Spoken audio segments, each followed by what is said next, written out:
بسم اللہ الرحمن الرحیم۔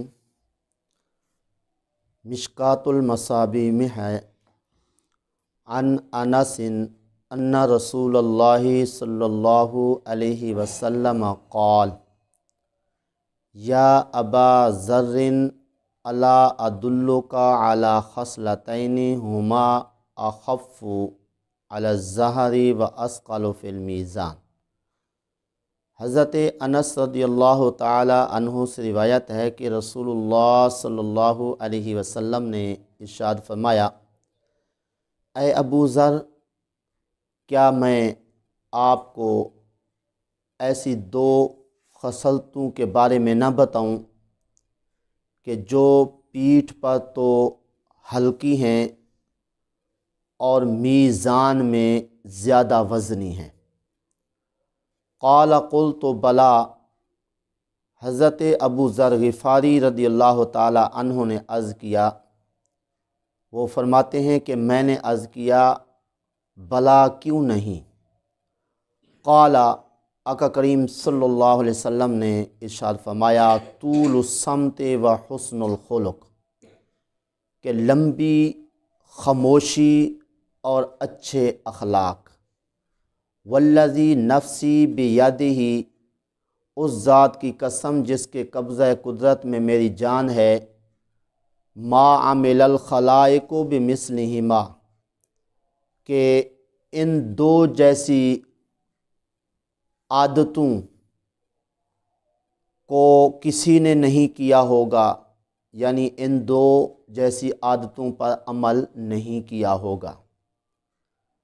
مطلب یہ ہے کہ اس حدیث پاک کے اندر دو باتیں ایسی بتائی گئیں کہ جو جسم پر تو ہلکی ہیں اور ان کو کرنا آسان ہے، لیکن فرمایا میزان کے اندر وہ کافی وزنی ہوں گی اور اس طرح میزان کو جو ہے وہ وزنی کر دیں گی۔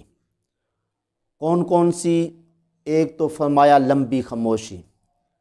لمبی خاموشی سے مراد دنیاوی گفتگو سے چپ رہنا ہے، اور فضول گوئی سے، جھوٹ سے، چغل خوری سے، غیبت سے، غرض کہ جس بات کا کوئی فائدہ نہیں ہے، نہ دنیاوی نہ کوئی اخروی، الٹا اس کا نقصان ہے، اس سے بچنا جو ہے یہ ہے لمبی خاموشی کا مطلب۔ یہ مطلب نہیں ہے کہ بندہ بس زبان کو بند رکھے، نہ اس سے اللہ تعالیٰ کا ذکر کرے، نہ رسول کریم صلی اللہ علیہ وسلم کا ذکر کرے، نہ ان کی احادیث بیان کرے، بس چپ ہی رہے، ایسا ہرگز یہ مراد نہیں ہے، بلکہ زبان سے ذکر کرتے رہنے کا تو بہت بڑا فائدہ بیان کیا گیا۔ فرمایا کہ ذکر سے اپنی زبان کو تر و تازہ رکھنے سے دنیا و آخرت کی بھلائیاں نصیب ہوتی ہیں، اور پھر فضول گفتگو سے چپ رہنے کے اندر کتنی بڑی عبادت ہے۔ آقا کریم صلی اللہ علیہ وسلم نے فرمایا 60 سالہ عبادت سے بہتر ہے خاموشی اختیار کرنا۔ تو یہ دنیاوی گفتگو سے چپ رہنے کی اتنی بڑی فضیلت ہے، تو اس لیے فضول گوئی سے، ہر وقت بک بک کرتے رہنے سے اپنے آپ کو پرہیز کرنا چاہیے اور اپنے آپ کو بچانا چاہیے، کہ اس طرح ایک تو چپ رہنے کا دنیا میں بھی فائدہ ہوگا اور آخرت میں بھی فائدہ ہوگا، کیا کہ میزان جو ہے وہ نیکیوں سے بھر دیا جائے گا، یعنی کہ نیکیاں زیادہ ہو جائیں گی، اور اس طرح جب نیکیاں زیادہ ہو جائیں گی تو نجات کا ایک ذریعہ ہو جائے گا۔ اور دوسری بات فرمایا اچھے اخلاق۔ اچھے اخلاق سے مراد ہر وقت شاکر رہنا، یعنی شکر کرتے رہنا اور صبر کرتے رہنا، کہ کوئی مصیبت، کوئی دکھ آ جائے تو اس پر واویلا نہ کرنا اور اپنی زبان کو بند رکھنا، اور ہر وقت یہ جاری رکھنا مصیبت اور دکھ کے اندر کہ میرے رب کا کرم ہے کہ اس نے مجھے اس حال میں رکھ کر پسند فرمایا ہے، اس لیے میں بھی اس کی رضا پہ راضی ہوں۔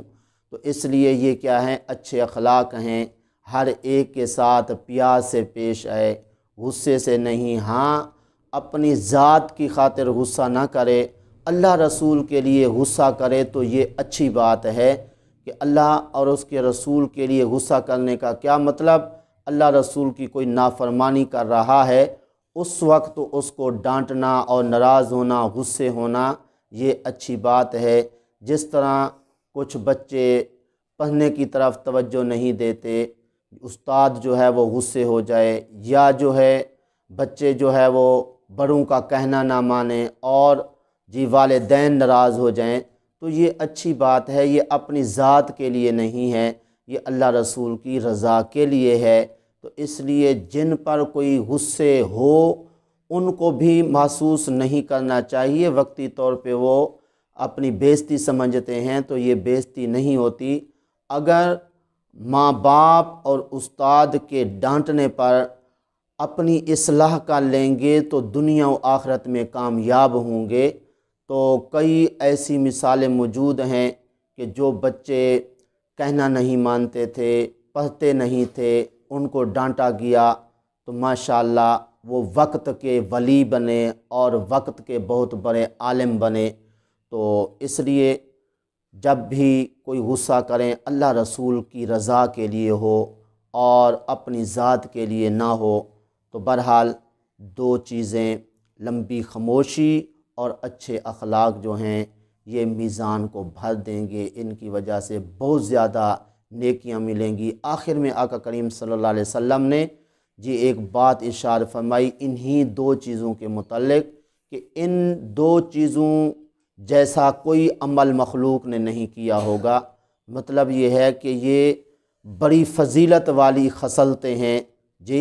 کون سی؟ لمبی خاموشی اور اچھے اخلاق، لہٰذا ہمیں یہ اپنانے چاہیے۔ دعا ہے اللہ تعالیٰ کی بارگاہ میں جو کچھ کہا صحیح عمل کی توفیق عطا فرمائے۔